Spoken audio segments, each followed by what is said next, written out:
વિદ્યાર્થી મિત્રો, આજે આપણે ધોરણ 4 વિષય સામાન્ય જ્ઞાન હવે પ્રકરણ 26માં સામાન્ય પ્રશ્નો બરાબર. તો આપણને અહીંયા કેટલાક સામાન્ય પ્રશ્નો આપ્યા છે, એના આપણે જવાબ આપવાના છે. તો જુઓ, તમને સૂચના આપી છે કે નીચે દરેક પ્રશ્નના ઉત્તર માટે 3 વિકલ્પો આપ્યા છે અને ઉત્તર માટે સાચા વિકલ્પ સામે ખરાની નિશાની કરો. હવે અહીંયા આપણને સવાલ આપ્યા છે, એની સામે 3 જવાબના ઓપ્શન આપ્યા છે. એમાંથી કયો જવાબ સાચો એમાં આપણે ખરાની નિશાની કરવાની છે. તો જુઓ, પહેલો પ્રશ્ન છે કે 1.5 કલાકમાં કેટલી મિનિટ હોય છે બરાબર. તો એના માટે આપણને પહેલાં ખબર હોવી જોઈએ કે 1 કલાકમાં કેટલી મિનિટ હોય. તો 1 કલાકમાં કેટલી 60 મિનિટ હોય. તો બીજા 1.5 કલાક એટલે કે બીજું અડધો કલાક ઉમેરાયું તો 60 અને બીજા અડધો કલાકમાં 30, એટલે ટોટલ કેટલી મિનિટ થઈ 60 + 30 બરાબર 90 મિનિટ. હવે તમને જુઓ, જવાબ આમાં આપ્યું છે કમાં 15, ખમાં 45 અને ગમાં 90. તો કયો જવાબ આવે?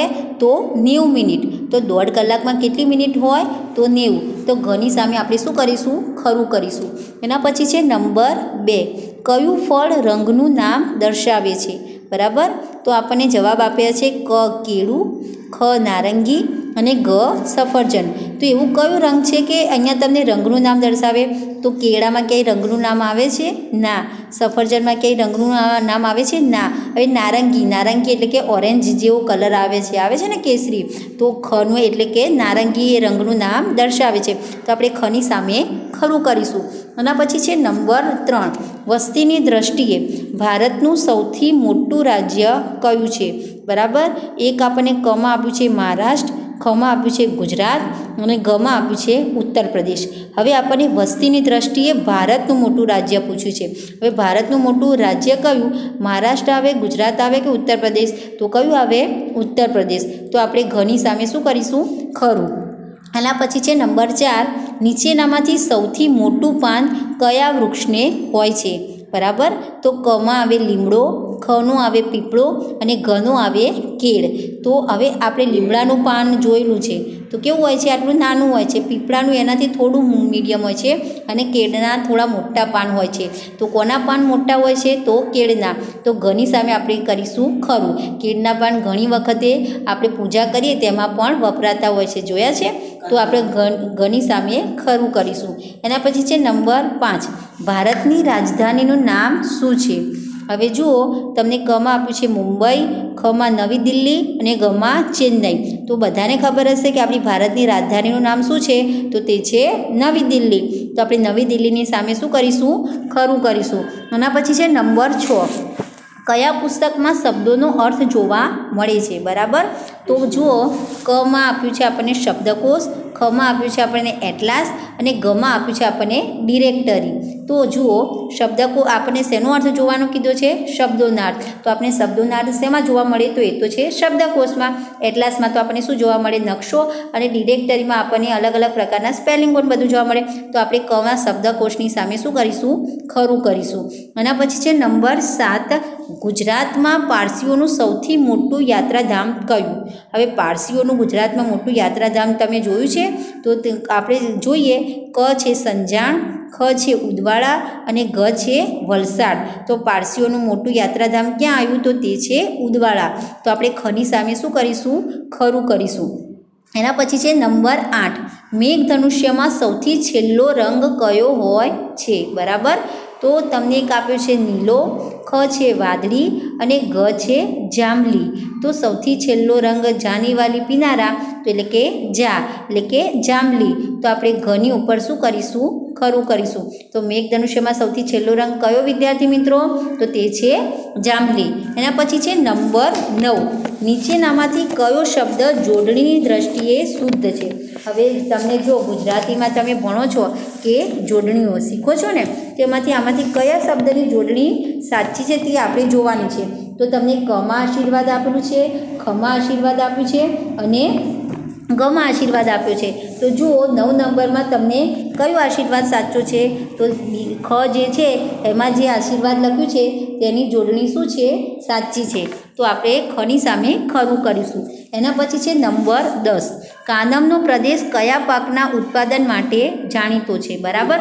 તો કમાં છે કપાસ, ખ છે ડાંગર અને ગ છે તમાકુ. હવે કાનમનો જે પ્રદેશ જે છે એમાં મોટાભાગે કયો પાક થાય છે? તો તે છે કપાસ. તો આપણે કપાસની સામે ખરું કરીશું. પછી છે 11 નંબર, નીચેનામાંથી શું વનસ્પતિમાંથી મળતું નથી? બરાબર. તો ચા, ઈંડા કે કોફી? હવે આમાંથી ચા જે છે એના પણ છોડ હોય જે આપણને વનસ્પતિમાંથી મળે. કોફીના પણ મોટા મોટા છોડ હોય આસામના અને એ બધા, તે એમાંથી પણ આપણને કોફી મળે. પણ હવે ઈંડા જે છે આપણને વનસ્પતિમાંથી મળે ના મળે. તો આપણે શેમાં ખની સામે શું કરીશું? ખરું કરીશું. પછી છે નંબર 12, પૃથ્વીની આસપાસ શું ફરે છે? બરાબર. તો એક છે તારાઓ, ખ છે ચંદ્ર અને ગ છે સૂર્ય. હવે પૃથ્વી આપણી ગોળ ગોળ ફરે છે, પણ પૃથ્વીની આસપાસ શું ફરે છે? તારા તો જે છે એ આકાશમાં છે અને સૂર્યની આસપાસ પૃથ્વી ફરે છે. તો પૃથ્વીની આસપાસ શું ફરે છે? તો તે છે ચંદ્ર. તો આપણે ખની ચંદ્રની સામે શું કરીશું? ટીક માર્ક કરીશું. એના પછી છે નંબર 13, વિજયઘાટ એ કયા રાષ્ટ્રીય નેતાની સમાધિનું નામ છે? હવે તમને ક આપ્યું છે જવાહરલાલ નહેરુ, ખ છે મહાત્મા ગાંધી અને ગ છે લાલ બહાદુર શાસ્ત્રી. તો હવે વિજયઘાટ જે છે, જ્યારે કોઈ પણ મોટા રાજનેતાઓ મરી જાય તો તેના સમાધિના નામ હોય છે. તો આમાંથી કયા રાષ્ટ્રીય નેતા છે જેના સમાધિનું નામ વિજયઘાટ છે? તો તે છે લાલ બહાદુર શાસ્ત્રી. તો લાલ બહાદુર શાસ્ત્રીના સમાધિનું નામ શું? તો તે છે વિજયઘાટ. તો આપણે લાલ બહાદુર શાસ્ત્રીના નામ સામે શું કરીશું? ટીક માર્ક કરીશું. એના પછી છે નંબર 14, નેશનલ ડેરી ડેવલપમેન્ટ બોર્ડનું મુખ્ય મથક કયું છે? બરાબર. આપણી જે મુખ્ય ડેરી છે એનું મુખ્ય મથક કયું છે? તો ક છે અમદાવાદ, ખ છે મહેસાણા અને ગ છે આણંદ. તો ડેરી જે છે આપણે ક્યાં આવેલી છે? તો તે છે આણંદમાં. તો ગની સામે આપણે ટીક કરીશું. એના પછી છે નંબર 15, સહસ્ત્રલિંગ તળાવના અવશેષો કયા નગર પાસે આવેલા છે? બરાબર. તો સિદ્ધપુર, ભુજ અને પાટણ. તો સહસ્ત્રલિંગ તળાવ જે છે એ ક્યાં જોવા મળે છે? તો એ તો પાટણમાં જોવા મળે છે. તો આપણે ગ પાટણની સામે શું કરીશું? ટીક માર્ક મારીશું. એના પછી છે નંબર 16, ગુજરાતની પૂર્વ દિશાએ ભારતનું કયું રાજ્ય આવેલું છે? હવે વિદ્યાર્થી મિત્રો, આપણે ગુજરાત રાજ્યમાં રહેતા હોઈએ તો આપણને એટલું તો ખબર જ હોવી જોઈએ કે ઉત્તર, દક્ષિણ, પૂર્વ અને પશ્ચિમમાં કયા કયા રાજ્ય આવેલા છે. હવે આપણને કઈ દિશા પૂછી છે? કે પૂર્વ. તો જુઓ, કચ્છમાં ઉત્તર પ્રદેશ આપ્યું છે, ખમાં મધ્યપ્રદેશ આપ્યું છે અને ગમાં આંધ્રપ્રદેશ આપ્યું છે. તો ગુજરાતની પૂર્વ દિશાએ કયું રાજ્ય આવેલું છે? તો તે છે મધ્યપ્રદેશ. તો આપણે મધ્યપ્રદેશની સામે ખરાની નિશાની કરીશું. એના પછી છે નંબર 17, નીચેનામાંથી વ્યોમ શબ્દનો સમાનાર્થી શબ્દ કયો? બરાબર. વ્યોમ જે છે એનો આપણે બીજો શબ્દ એટલે કે સમાનાર્થી શબ્દ કહેવાનો છે. એક શબ્દના બે અર્થ થતા હોય તે. તો વ્યોમ એટલે કે વાદળ થાય, વ્યોમ એટલે કે ધરતી થાય કે વ્યોમ એટલે કે આકાશ થાય. તો વ્યોમ એટલે શું થાય? આકાશ થાય. તો આપણે ગ આકાશની સામે ખરું કરીશું. એના પછી છે નંબર 18, વસ્તીની દ્રષ્ટિએ ભારતનું સૌથી મોટું શહેર કયું? બરાબર. કયું વસ્તીમાં ભારતમાં એવું કયું મોટું શહેર છે કે જ્યાં સૌથી વધારે વસ્તી છે? તો તે છે મુંબઈ, એક છે દિલ્હી અને ત્રીજું છે કલકત્તા. તો કઈ જગ્યાએ વસ્તી સૌથી વધારે છે? તે છે મુંબઈ. મુંબઈ જે છે તેમાં એટલી બધી વસ્તી હોય કે આપણે પડે એના ટુકડા હોય, જ્યાં ત્યાં માણસો જે હોય એકબીજાને અથડા તફડા કરી અને પણ ચાલતા હોય. તો કની સામે, મુંબઈની સામે આપણે શું કરીશું? ખરું કરીશું. એના પછી છે નંબર 19, કયા શાકભાજીને આંખો હોય છે? બરાબર. તો એક છે કોબીજ, ખ છે બટાકા અને ગ છે બીટ. તો કયા શાકભાજીને આંખો હોય? તો કયાને હોય? તો તે છે બટાકોને. તો બટાકાની સામે આપણે ખરું કરીશું. પછી છે નંબર 20, નીચેનામાંથી કઈ રમત તમારા શરીરના વિકાસ માટે ઘણી મદદરૂપ છે? તો ફૂટબોલ, લૂડો કે સાપસીડી? તો આપણા શરીરનો વિકાસ કરવો હોય તો તેના માટે કઈ છે? ફૂટબોલ. કારણ કે ફૂટબોલ રમીએ તેમાં આપણા હાથ અને પગ બંનેનો ઉપયોગ થાય, જેના કારણે શરીરનો વિકાસ થાય.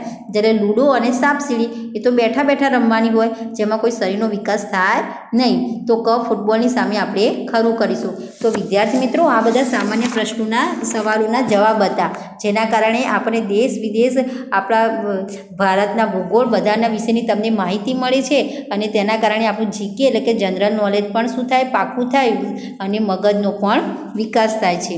અસ્તુ.